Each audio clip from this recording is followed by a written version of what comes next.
Film की शुरुआत में हम एक लड़के जैक्सन को देखते हैं जो पंखे से रस्सी बांध रही थी। वो अपनी जिंदगी से बहुत तंग आ चुकी थी। अब रस्सी यानी फांसी के फंदे को अपने गले में डाल लेती है, लेकिन शायद अभी उसका मरना लिखा नहीं था, क्योंकि तभी रस्सी टूट जाती है और जैक्सन मरने से बच जाती है। दरअसल उसकी जिंदगी में बहुत सारे मसले हैं, टेंशन हैं, जिनकी वजह से वो इतनी परेशान रहती है कि डिप्रेशन का शिकार हो गई। अपने दिल का बोझ भी वो हल्का नहीं कर सकती थी, क्योंकि उसकी जिंदगी में कोई ऐसा नहीं है जो उसके दुख दर्द को समझे। अब सीन शिफ्ट होकर आता है एक आदमी पर जिसका नाम सैम था। काम से घर आने में आज उसे देर हो गई थी, इसीलिए उसकी वाइफ पूछती है कि आज तुम लेट क्यों हो गई, क्या बात है। जिस पर सैम जवाब देता है वो बस ऑफिस में काम ज्यादा ही था, इसी वजह से देर हो गई। जैक्सन जमीन पर बैठकर रोने लगी क्योंकि मरने से वो बच जो गई थी। फिर वो मैसेज करती है सैम को। जब सैम अपने मोबाइल में देखता है कि जैक्सन नाम की लड़की मुझे मैसेज कर रही है और खुद को मेरी बेटी बता रही है, तो वो काफी हैरान रह गया। फिर उसे लगा कि जरूर मेरे साथ ये कोई मजाक कर रहा है, लेकिन जब उस लड़की ने अपनी माँ का नाम बताया तो सैम काफी हैरान रह गया, क्योंकि ये उसकी पहली वाइफ का नाम था जिसे वो छोड़ चुका था। अब जैक्सन उसे कहती है क्या हम मिल सकते हैं, जिस पर सैम राजी हो गया और वो अपनी वाइफ को किसी जरूरी काम का बहाना बनाकर उससे मिलने के लिए निकल जाता है। इन्होंने पार्क में मिलने का प्लान बनाया, जहाँ पहले जैक्सन पहुँच जाती है। फिर जब सैम आया तो वो वहाँ उदास परेशान जैक्सन को देखता है और उससे पूछने लगा, एक्सक्यूज मी, क्या तुम ही जैक्सन हो? तब उसकी हाँ बोलने पर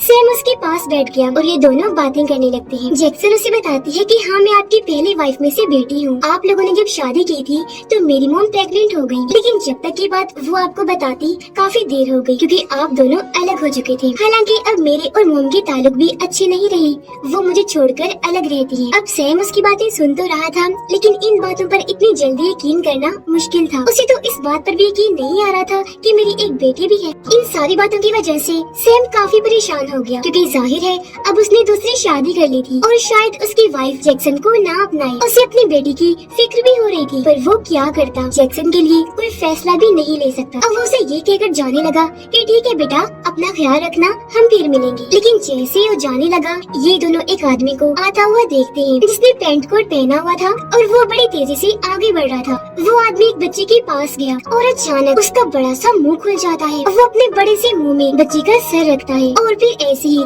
सारा उसे मुंह में लेकर निकल जाता है और उसका मुंह वापस बंद होकर अपनी असली हालत में आ गया। ये देखकर दोनों की होश उड़ गई और अब वो बड़े मुंह वाला अजीब आदमी इनकी तरफ बढ़ने लगा, पर ये दोनों काफी डर गए। जल्दी से वहाँ से भागकर गाड़ी में बैठ जाते हैं और वापस अपने अपने घर आ गए। अब जैक्सन को अपनी आंखों पर यकीन ही नहीं आ रहा था कि मैंने एक अजीब बड़े मुंह वाले आदमी को देखा। इसीलिए वो इंटरनेट पर उसके बारे में सर्च करती है, लेकिन वहाँ भी उसे कोई जानकारी नहीं मिलती। अब तभी कोई उसका दरवाजा जोर जोर से पीटने लगा। अब पहले तो जैक्सन थोड़ा घबरा गई, लेकिन फिर हिम्मत करके उसने दरवाजा खोल ही दिया, पर वहाँ पर तो कोई भी नहीं था। अब जब उसने दरवाजा बंद करके पीछे मुड़ के देखा तो बड़े मुंह वाला आदमी अंदर आ गया था। अपना बड़ा सा मुंह खोलकर उसकी तरफ बढ़ने लगता है जैक्सन को निगलने के लिए, पर वो एक रॉड लेकर उसके मुंह में मारती है और उसे साइड पर करके वहाँ से भाग जाती है और सीधा सैम के घर आ गई। घर में अंधेरा था। वो सैम से बात करने लगती है, कहती है कि अब वो हमारे पीछे पड़ गया है, क्योंकि आज वो मेरे घर तक आ गया था। वो हमें भी निकल जाएगा, इसीलिए हमें जल्दी यहाँ से भागना होगा, चलिए मेरे साथ। पर सैम उसके साथ जाने से मना कर देता है।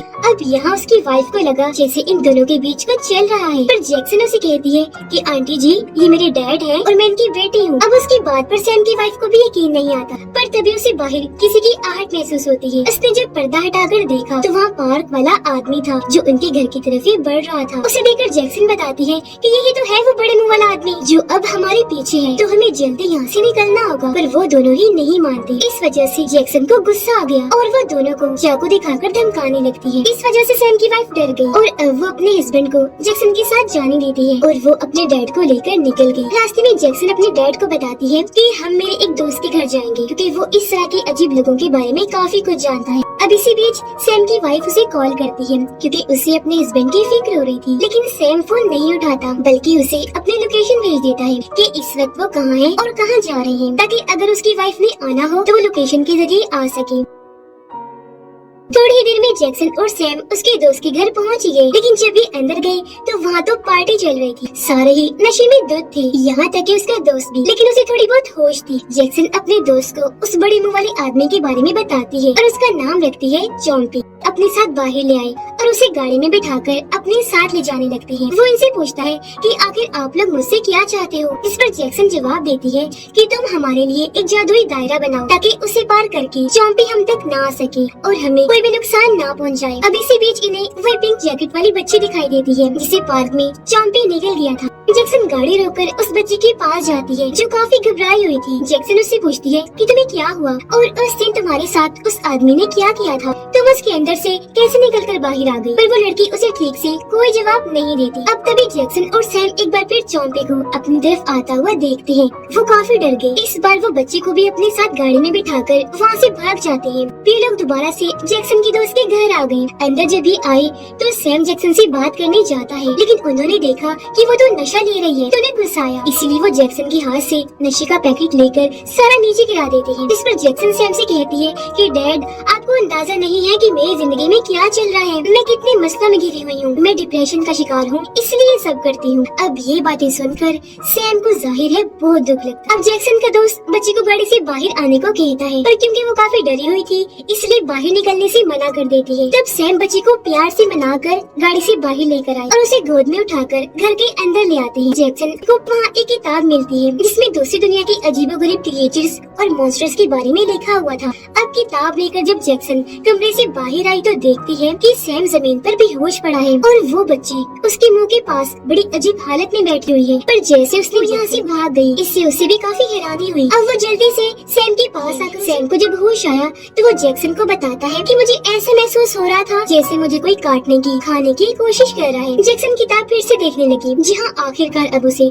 उस मॉन्स्टर के बारे में पता चल गया था जो लोगों को खा जाता है। अब तभी ये नोटिस करते हैं कि सैम का एक पाँव किसी छोटी बच्ची जैसा बन गया है, जो देखकर वो हैरान और परेशान रह गया। उसकी टेंशन बढ़ गई। अब अपने डैड का ध्यान पाँव पर से हटाने के लिए जैक्सन उनसे इधर उधर की बातें करने लगी। तब सैम बताते हैं कि मैंने अपनी वाइफ को कॉल करके यहाँ बुला लिया है। ये सुनकर जैक्सन को बहुत बुरा लगा और अब वो अपने डैड से नाराज होकर यहाँ से जाने लगी। पर तभी इन्हें बाहर किसी की आवाज सुनाई दी तो वहाँ और कोई नहीं बल्कि चॉम्पी था, जो अब इनकी तरफ ही बढ़ रहा था। लेकिन इस बार वो डरती नहीं बल्कि हिम्मत करके उससे बात करने की कोशिश करती है। सैम उसे पूछता है कि तुम्हारे साथ मसला क्या है और उस छोटी बच्ची ने मुझे काटने की कोशिश क्यों की और मेरे पैर को ऐसा क्यों बना दिया आखिर। जैक्सन भी उससे पूछती है क्यों हमारे पीछे पड़े हुए हो, चाहते क्या हो हमसे। तब चॉम्पी नीचे बैठकर फिर से अपना बड़ा सा मुंह खोलता है और इशारे से उनसे कहता है कि मेरे मुंह के अंदर आ जाओ, तुम्हें तुम्हारी सवालों के जवाब मिल जाएंगे। अब यहाँ डरते हुए जैक्सन चॉम्पी के मुंह में अपना सर डालती है और फिर सारे अंदर घुसकर उसके पेट में चली गई। वो फिर सैम को भी अपने अंदर आने का कहता है, तब वो भी डरते डरते उसके बड़े से मुंह से पेट में चला जाता है। अंदर जाकर ये देखते हैं कि मुंह के साथ साथ उसका तो पेट भी बहुत बड़ा अलग ही किस्म का है। जहाँ ये लोग चॉम्पी की आवाज सुनते हैं जो इनका वेलकम करता है। वो फिर इन्हें बताता है कि मैं असल में यहाँ एक शैतान को पकड़ने आया हूँ और जिस बच्ची से तुम लोग मिले थे, जिसे मैंने निगल लिया था, वो शैतान असल में उस बच्ची के अंदर ही है। बच्ची के अंदर वो शैतान लोगों को काट काट कर अपनी तरह बना रहा है। उसने सैम पर भी हमला किया था जब उसका पैर एक छोटी बच्ची जैसा बन गया है और अब हमने उस शैतान को ढूंढकर खत्म नहीं किया तो सैम बिल्कुल उस छोटी बच्ची जैसा बन जाएगा, यानी उसका क्लोन, डुप्लीकेट।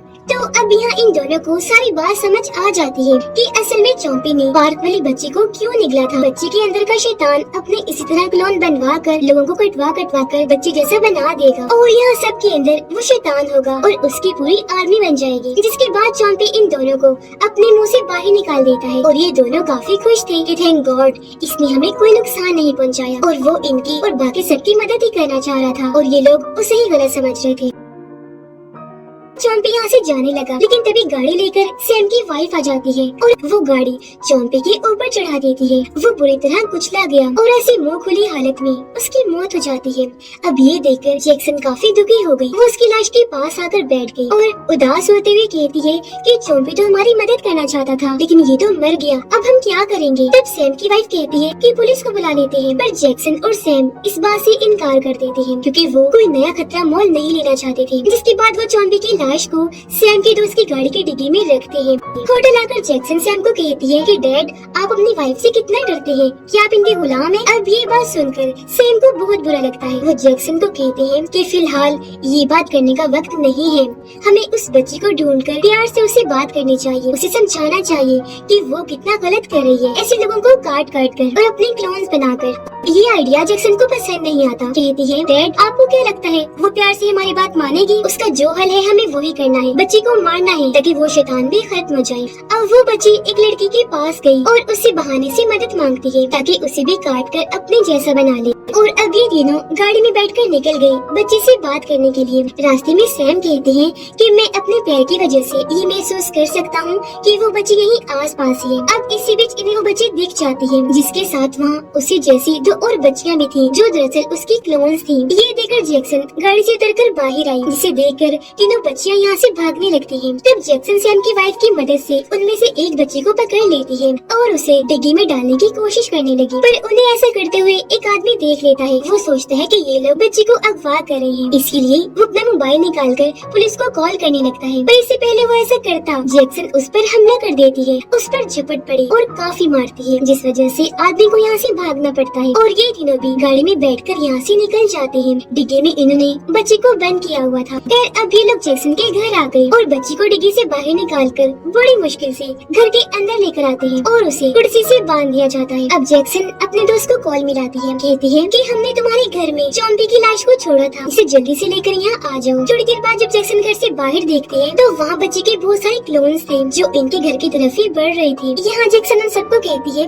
कि हमें इस बच्चे को टॉर्चर करना चाहिए, क्योंकि हो सकता है जब इसे टॉर्चर किया जाए तो बाकी क्लोन्स भी तकलीफ महसूस करें और यहाँ से चले जाएं। पर सैम इसके लिए मना कर देता है। बाहर वो सारे क्लोन्स घर के पास आ गए थे। वो अंदर आने वाली हर खिड़की दरवाजों को खोलकर अंदर घुस जाते हैं। तभी बाहर जैक्सन का दोस्त भी आ गया था, लेकिन वो गाड़ी से बाहर नहीं आ सकता था क्योंकि उसके चारों तरफ भी बच्ची की क्लोन्स थे। अब जैक्सन अपने दोस्त को कॉल करती है। वो पूछता है कि अब मुझे क्या करना होगा। वो जवाब देती है कि तुम हमारे लिए जादुई दायरा बनाओ ताकि ये क्लोन्स हमें नुकसान न पहुंचा सके। उसका दोस्त कहता है कि मुझे कोई जादुई दायरा बनाने नहीं आता, मैं कोई जादूगर थोड़ी ना हूँ। अंदर सैम देखता है कि कुछ क्लोन्स ने उसकी वाइफ पर हमला करके उसे पकड़ा हुआ है और लिटाकर वो उसके ऊपर बैठी है। सैम भी उन क्लोन से लड़ने लगा, उन्हें मारकर वहाँ से भगाता है और अपनी वाइफ को बचा लेता है।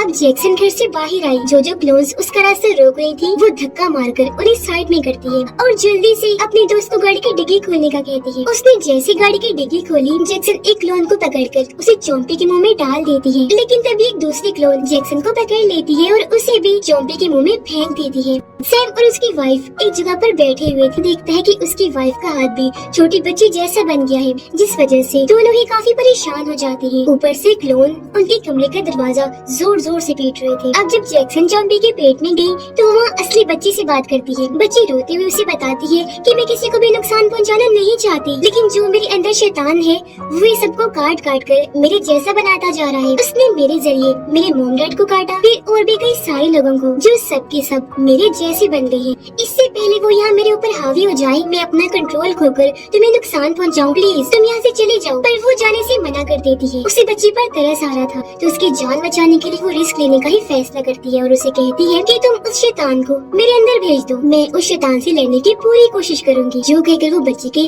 गले से लग जाती है और उसके अंदर का शैतान निकलकर अब जैक्सन के अंदर चला जाता है। ऐसा होता ही वो सारे क्लोन्स जो बच्चे जैसे दिख रहे थे अब वो जैक्सन जैसे दिखने लगते हैं। जैक्सन अपने होश में थी, वो शैतान से लड़ती है और उन सभी क्लोन्स को चोंपी के पेट में आने पर मजबूर करती है। और अब जैसे जैसे वो सारे क्लोन्स चोंपी के मुंह में घुसकर उसके पेट में आते हैं, वो सारे अपने अपने असली रूप में वापिस आ जाते हैं। साथ ही अंदर ही जैक्सन शैतान से भी लड़ रही थी। अब सैम भी उसके पेट में आ गया और अपनी बेटी जैक्सन की मदद करता है उस शैतान से लड़ने के लिए। वो दोनों अब मिलकर उस शैतान को बड़ी ताकत लगाकर जैक्सन के अंदर से बाहर निकाल देते हैं और अब वो यहाँ से इस दुनिया को ही छोड़कर निकल जाता है। पर जाते जाते उसने बाहर जाने का रास्ता बंद कर दिया था, इसीलिए अब ये दोनों बाप बेटी यहाँ से बाहर नहीं निकल सकते थे। पर तभी बाहर से सैम की वाइफ और जैक्सन का दोस्त एक रस्सी की मदद से रास्ता बनाते हैं और इन दोनों को सही सलामत बाहर निकाल देते हैं। एक दूसरे से मिलकर ये सारे लोग बहुत खुश हो गए थे और वो बच्ची जिसके अंदर से अब शैतान हमेशा के लिए निकल चुका था, वो भी अपने मॉम डैड को वापस असली रूप में देखकर काफी खुश हो जाती है। यहाँ सैम जैक्सन को कहता है, मेरी बेटी मुझे माफ करना, इतने साल में तुमसे दूर रहा और तुम्हारे बारे में पता भी नहीं लगवा पाया। तुम्हारे डिप्रेशन की वजह मैं हूँ। मेरी बच्ची मुझे माफ कर दो, आइंदा की बात तुम्हारा ख्याल मैं ही रखूंगा। ये कहकर वो जज्बाती हो गई और जैक्सन को गले से लगा लेते हैं। अपने बाप का ये प्यार देखकर वो भी रो देती है और यहाँ उसकी वाइफ ने भी जैक्सन को अपना लिया था अपनी बेटी के तौर पर और इस तरह उनकी फैमिली पूरी हो गई थी। इस फिल्म की भी यहीं पर हैप्पी एंडिंग हो जाती है।